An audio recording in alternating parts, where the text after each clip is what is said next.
Hello, and welcome to Read Scholars Live. I'm your host, Dr. Mary Fleming, and current president of Read Scholars. Today, I am joined by Dr. Keith Perkins, who is a specialist in pediatrics and internal medicine in Selmer, Tennessee. Hello, and welcome. How are you? I'm good. How about yourself? I, I can't complain these days. I can't complain. Oh yeah, we're breathing, so that's a good Yes, sign. indeed, indeed. So tell us, how do things find you in Tennessee these days? How is this new existence in the world of Corona treating you? Um, it's been pretty good. Initially, it was quite scary, Hmm. not having enough supplies and just kind of figuring out how to make my office work. And as time kind of gone on, things have actually been really good. I think what helped us a lot was having the rapid test. That's brought a lot of volume in that Mm, we otherwise probably wouldn't have had.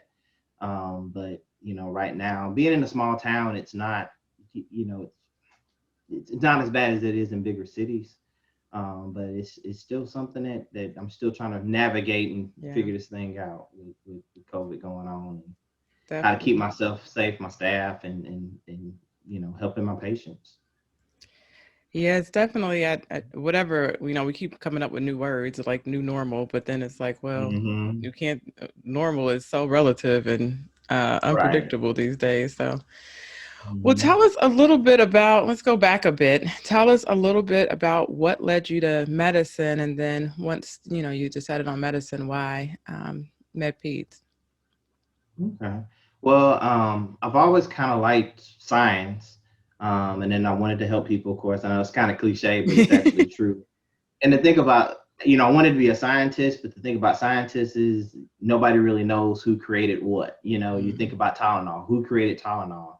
But as a physician, if you give someone Tylenol and their fever gets, they feel better, then you've kind of fixed it.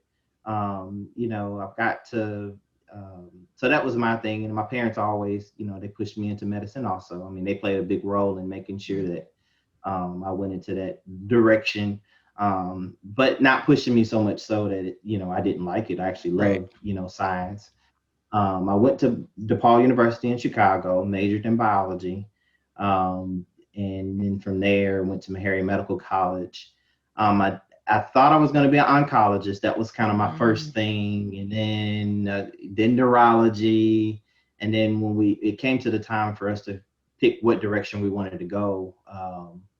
One of the One of my professors pulled me over the side and says, "Hey, have you considered med peds?" And I had never heard of it before. mhm. And I looked at it and I said, I like pediatrics, I liked internal medicine. And working with a lot of pediatricians, they said, "Hey, Keith, when they turn 18, they're gone. And Mm, so that's a good thing for you to do med peds because you can kind of continue to take care of them for the rest of their lives and build long lasting relationships like they used to have, 50 and 60 years ago. You had one doctor and he took care of everybody. And so once I got to that field, I did my training in Memphis, Tennessee. And then I moved out to Selmer, Tennessee and just never left. Little small town. And, I know a lot of people and I take care of a lot of extended families. And I really enjoyed every single day. I really do. So you are definitely one who likes the doctor-patient relationship. You like the continuity of care. Absolutely. Absolutely. So Once you know just everybody's mess, you can treat them better. So that's true. You yeah. you you know everybody and everybody's everybody too, especially in a small town. For Exactly. so just so I remember being in medical school and learning about med peds, and then so it was kind of evolving as we were coming through training as a newer Mhm. specialty. But for our listeners, tell them a little bit what differentiates med peds from family medicine. Okay. Well, family medicine, uh, I won't use the cliche that med peds, physicians usually say, but family medicine they kind of touch upon a lot of different things. So they may or may not go into OB. They may do minor surgery. They'll do pediatrics, internal medicine, and kind of they're branched out in several fields. Where it's Broader. med peds, I tell people I'm 100% pediatrics and I'm 100% internal medicine because you're double board certified. So Mm, I have to take two different board exams, and then whereas family medicine physicians they only have to take one. Um, with med peds, you have a lot more options in terms of, if you wanted to do ER, hospitalist work, family medicine, even though it's changing. It used to be limited to just clinic, and if you were lucky enough to get into an ER, position to moonlight, you could do that too. But now you have family physicians becoming hospitalists and kind of branching into that field. So makes sense. So there are some overlaps, but there for med peds, it's a little bit more focused in your training and your boards. So just that was just an aside, but I'm sure some people might have had a couple questions about that. So tell us why did you pick Meharry specifically for your medical school training? Meharry, their mission was primary care, and that is exactly what I wanted to do coming out of college. I had, we grew up, I'm from St. Louis. We grew up on the poor side of town in the housing projects, but I remember the clinic that was there. They treated us great, and I really love my physician, Dr. Anthony was her name. So, I remember her, here it is almost 40 years later, and I still remember who she is. And she always treated us good, and I never forgot that. And so as I was looking at, what schools really focus on primary care, Meharry was definitely one of them, and that's their main mission. We want physicians in the clinic and treating people on the ground level. And so that was a big draw. And kind of going one step further and thinking about early physician role models. So for a lot of us, we didn't have physician role models in our family.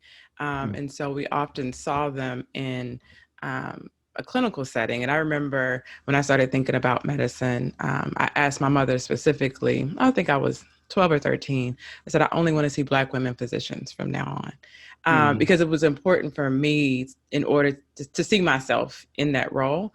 And they were great, and they treated me great. And I was like, this is what I want to do.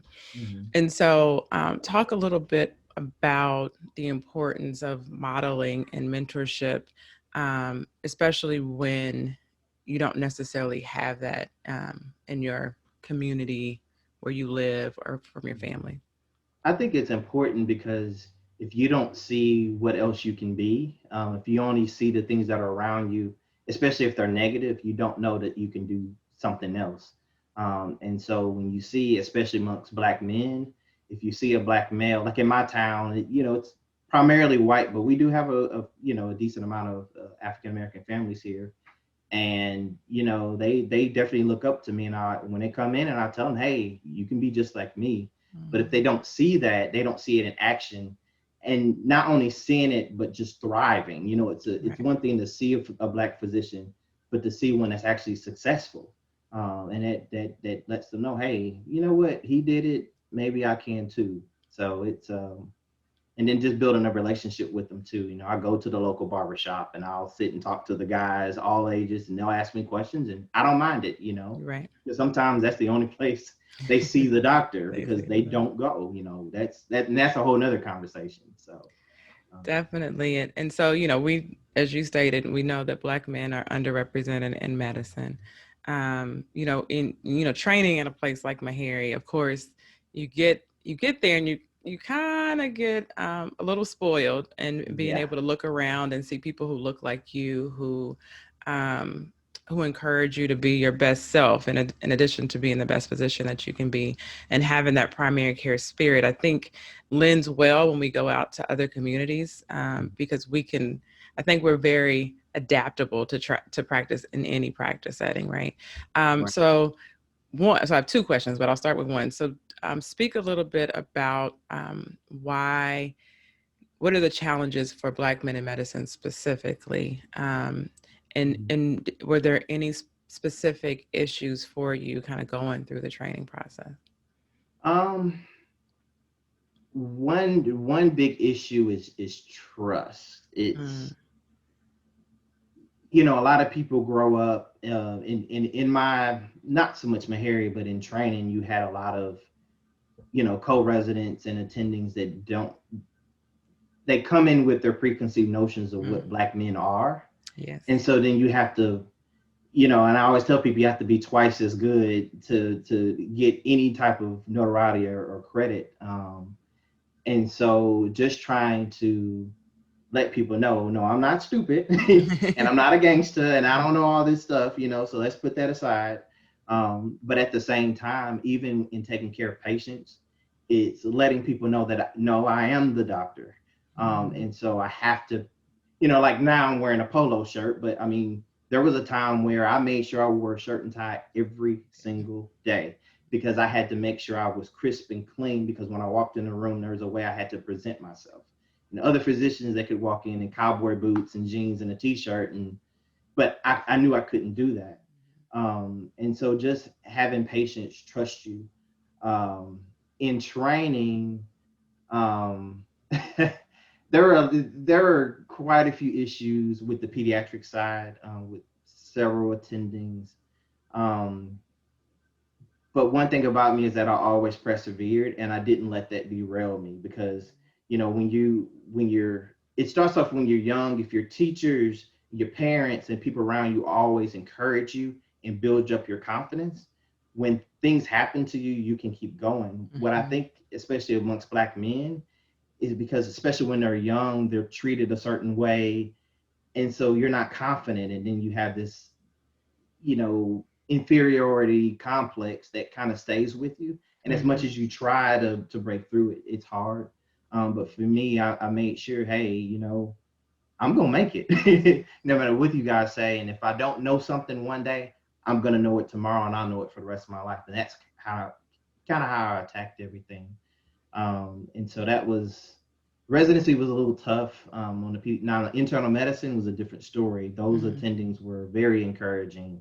My program had a lot of foreign medical grads, so they kind of took the American grads and kind of groomed them, and they were very encouraging. And so that helped balance some of the negative I got from my pediatrics training, going over to the internal medicine, saying, no, you got this, and so that helped a lot. But I made it. Yeah, So yeah. mm, I mean, the story of you kind of walking in the room and having to prove you're the doctor before you even get in, right?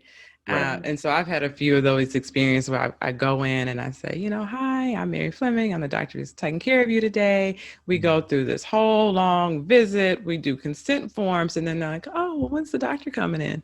And you're like, ma'am, Right. like, did you miss the name tag? Did you miss the introduction? Like, do you think I would have went through all of this if somebody else was Right. coming through the room? So I am there, definitely there with you.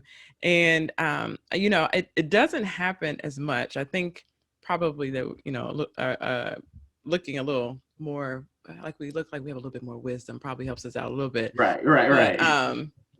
I also work in rural America quite a bit. And so, I do kind of walk in the room sometimes and wonder how people are going to perceive me because I don't look like the community at large. So, Mhm. talk a little bit about why you chose Selmer, Tennessee, and, Mhm. what is it like for you working in that environment, in that community? Mhm. So when I was in training, there's used to be a hospital here, so they were looking for another physician. I met with the lady, and I don't know why I ended up here. I'll be honest with you. One was, the contract was nice, the money was good, but it was almost like, okay, we'll go. And so what helped me out here was that there was already a Black physician that was Mm, family medicine in this community. And it wasn't strange to see a Black physician. So it mm, wasn't necessarily the whole town went to him because he's very successful. He has a very large practice. And I envied him. But that kind of, he lessened the whole, I don't know about this guy because, I've never been to a Black doctor before, never seen a Black doctor. Um, but since I've been here, um, being, I guess from my standpoint, being trained at Meharry, one of the things that Meharry really taught me was how to be a doctor and mm, how to, which had nothing to do with learning. It's more about how do you talk to patients? How do you sit down and bear bad news? That was such a big emphasis that I could have a conversation with anybody. And so it kind of helped you flow. And I'm an introvert. I'm not a very, me too. I'm like, when I leave here, I'm good. I don't have to talk to anybody the rest of the day because I just talked all day for 10 hours Mhm, straight mhm, about everything. mhm, Um, but building a relationship with people where they trust you, mhm. and when you help a old family member and they're like, he was such a nice guy, or he actually talked to me. Talk to me. It's the little things that a lot of people were missing from other physicians around here. And so I had to make sure that I did things that no one else was doing so that I could build Mhm. my practice up to the point that people don't want to go anywhere else and that people have no problems at all. I mean, I have patients that still, every now and then, it doesn't happen as much, to say, they didn't tell me you were Black. And it's just because when they refer patients to me, they don't even think about that. Right. They just think that this guy's going to help you, so you need to go to Doctor. him. Right. And so it's really been, and then from my standpoint, most of my patients are white, but changing how they view Black men, that's like, I'm glad they get to see me, because as those kids grow up and as the adults get older, they don't have, they may have some stereotypes. I mean, we all do. I mean, I do Right. too. Right. But the thought of having a Black male physician, especially the kids when they get older and they may move to Chicago, they might not think twice about it. Well, I had a Black doctor my whole life, Right. or my mom went to one, and so it's really changing how people view.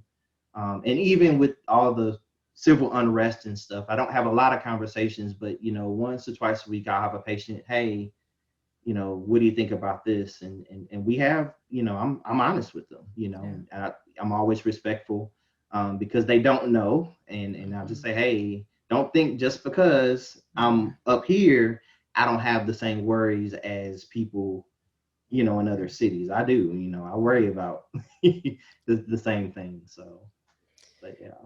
And so coming on, I mean, pivoting slightly, but staying Mhm. on that train of thought. So you're a father, you're a parent, right? And a pediatrician, and thinking about the climate in the country and how to talk to kids about that so that they understand. And there's been a lot of conversation recently about parenting, Black children and white children differently for that same reason. Once we get in the car, once we're in the grocery store, once we walk across the street, it doesn't matter if we got any letters behind our name. Right. We are perceived most likely just by the color of our skin. Mhm. So how do you have those conversations with kids and help them navigate this climate that we're in right now? I think, and I have an 8 and a 9-year-old, and both of them are girls. And so we've had conversations about it, but not in depth, just Mm-hmm. because my fear is, because I have one daughter that, she has a little bit of anxiety, and I don't want her to worry about me. Mm-hmm. And so we'll talk about it, but not in depth to the point that she gets anxious that, if I get pulled over, that I'm gonna die too. Right, Because right, I want her to understand, things happen, but you don't have to worry about daddy. He knows how to handle himself, but things happen. Um, as she gets older, though, and both of them get older, I feel like when things happen, you have to bring up, well, it could be because of your race. And I think it's a delicate balance, because at the same time, you have, Black people that sometimes they swing to the other side, where they have this victim mentality. mm-hmm. And sometimes you're not the best, sometimes you're not the smartest, sometimes you just don't know what you know. And so trying to balance between, well, is this because of my race, or because I'm a Black woman, or because I'm a Black man, or is it just because it just wasn't good enough? Right. And it's hard to kind of navigate which is which. But I haven't, in terms of my children, I haven't had that talk yet with them, because I don't think they're ready. I don't know. It's not, there's not a one size fits all. Yeah. Now, once they're 15, 16, they're driving, they're hanging out with their friends. We need to have some conversations that you're not, and I have with with my oldest, she got in trouble. And I had to tell her, look, you can't get away with stuff that the white girls can. I mean, you just Yeah. can't. Yes, your father's a physician, but you're still Black. At the end of the Mm-hmm. day, they don't care. Right. And so you can't get pulled into that direction, because when the wall falls down, they're gonna blame you first. Mm-hmm. So Yeah. yeah. Yeah. And I mean, and that gets into the kind of the next part of the conversation about the white privilege, kind of to your point. Like sometimes it might be just that you know, when you go into, let's say, a work setting, your credentials are just not good enough. But for us, we don't ever know why somebody is not doesn't choose us or doesn't like us or what Mm-hmm. have you, and that's just an extra burden that we have to walk around with every Right, day that a lot of our counterparts don't, you know, and they have the privilege of not ever having to think about it, right? So right, right. um so you know, I can't keep you long because I know you are very busy, and I'd like to end on an optimistic note, if we can. So kind of looking forward into, I mean, I think 2020 is just a wash, but let's look at 2021. And what are you looking forward to? What do you hope that, you know, we learn as a country from all the things that have happened in 2020? How can we be better? What are you looking forward to as far as growing with your practice and your patients? Just, Mhm. you know, just tell us what you're looking forward to. That's a loaded question. I mean, I'm really,